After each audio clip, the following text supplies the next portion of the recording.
Determine each of the following integrals. So before we get too far into here, I'm just going to point out that on our formula sheet, we have that the integral of ax plus b to the power of n dx is equal to 1 divided by a times n plus 1, so adding 1 to the original power, multiplied by the same expression ax plus b, but now to the power of n plus 1.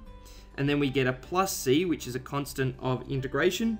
And we know that this applies for powers of n that are not equal to -1. So these three examples are all powers of n that are not -1, so we can apply this formula.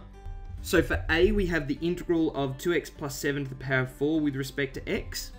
So applying our formula, we have 1 divided by a times n plus 1.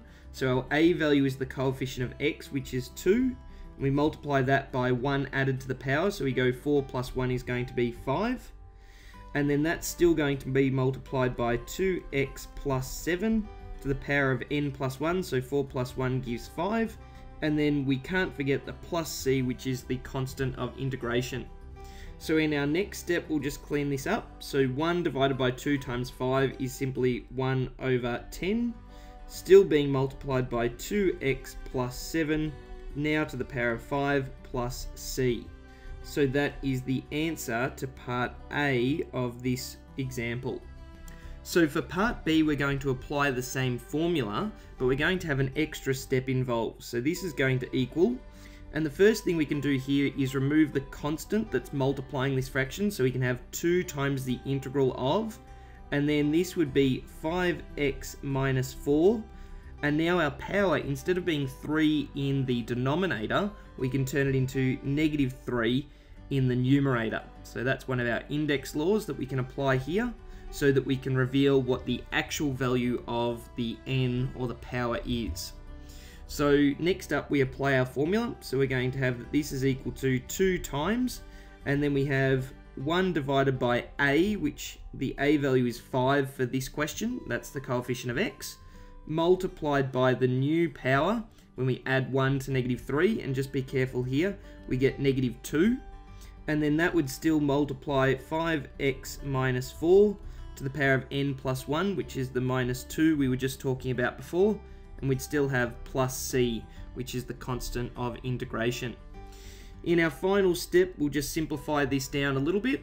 So the front part here, 2 times 1 over 5 times -2, becomes 2 over -10, which simplifies to -1/5.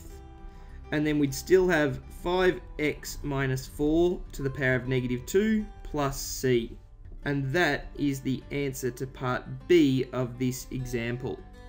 So for part C, we're going to do a similar intermediate step to part B, where we take a constant out the front. So this is going to equal 2 times the integral. But instead of writing this as the square root of 1 subtract 3x, we're actually going to write it as 1 subtract 3x to the power of a half. And that's because we know that the square root is the same as a power of a half. And that is, of course, integrated with respect to x. So now we can apply our formula. So we're going to have 2 times, and then it's going to be 1 over, and it's going to be the a value, or the coefficient of x. So in this question, it's the -3. Times the new power, which is a half with 1 added onto it. So when we have a half and we add 1 to it, that's the same as 3 over 2. And then this is still going to be 1 minus 3x. And now the new power is 3 over 2. So that's 1/2 plus 1 gives 3 over 2. And then we still have a plus c value. So this fraction out the front with the 2 multiplying it is going to be 2 divided by -9 on 2, and we're going to deal with that a little bit more in the next step. And then we'd still have 1 minus 3x to the power of 3 over 2 plus c. So for our last step, we'll just clean up this fraction.